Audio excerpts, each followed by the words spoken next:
We're back with more Money on Main Street. And now we're up to our CEO Sit-Down, where we invite a leading business person from our area to share their expertise with us. Rob Basso is our go-to guy. He has his blog, Basso on Business, and owns Advantage Payroll Services in Freeport. Welcome to our program. Thanks for having me. All right, so today we're talking about this blogger, this gentleman who started this business, and on Tumblr, he talked about it. He was blogging as his business was dying. CNN Money did a profile on him as well. Now, what was unusual about this is that usually you hear about these failures after the fact, but this guy was talking about as it was happening. And what it conveys is a lot of despair. I figure we can learn a lot from that. How can a small business owner who's struggling avoid that despair that can cloud their judgment? Well, first off, I applaud this gentleman for putting himself out there for the general public to actually, feel what it's like to be a struggling a business owner, an entrepreneur.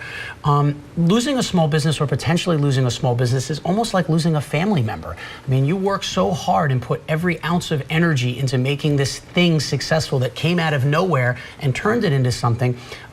You have feelings of anger, you have feelings of denial, you have feelings of depression.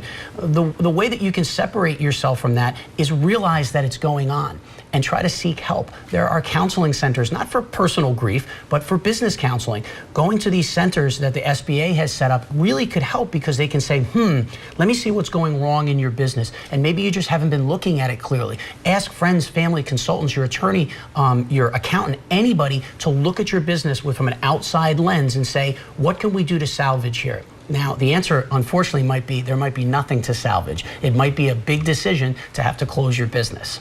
Now, do you think these small business owners who are struggling, do you think they're realistic about their chances, or do you think they're a little delusional about what the actual prospects are? I think delusion is probably a strong word. They're hopefully optimistic because that's what got them into business for themselves to begin with. So they want to believe so strongly that they have the oomph to make it actually happen. The tough decision is deciding when to cut your losses, and that is not easily know? Well, if you can't make your payroll that week, if your funding has completely tapped out, if you can't get loans from traditional sources, if you can't get backing from friends and family, and you literally cannot pay your bills. Now, a lot of this might be no reason of your own. You might have delivered wonderful service, but maybe your clients aren't paying you. Maybe they're 60, 90, 120 days behind. All this starts from the proper planning of your business. If you planned your business properly, you're much less likely to be in this situation.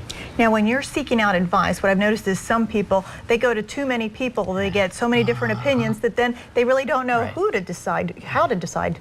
Yeah, well, that is a big risk that you take, and I personally wouldn't go to the marketplace and go to 27 different people and ask their opinions.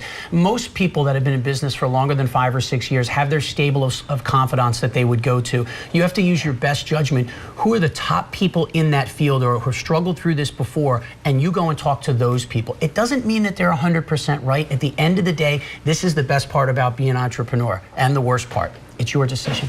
At the end of it, it all rests on your shoulders, and that's why being an entrepreneur in America today is very difficult. And the last few seconds, you've fallen down, how do you get up?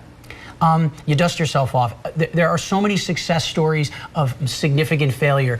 Walt Disney tried multiple times to get some of his concepts going, failed miserably. Henry Ford, known to the horseless carriage and the idea of a car in every driveway, was ridiculous to people, failed miserably. People laughed at him. The founders of Twitter failed miserably in multiple businesses beforehand, and look at the successes they have. You have to be willing to put everything aside to make your dreams come to reality. So let's go for it. Go for it. All right. Thank you so much for joining us today, Rob. Thank you.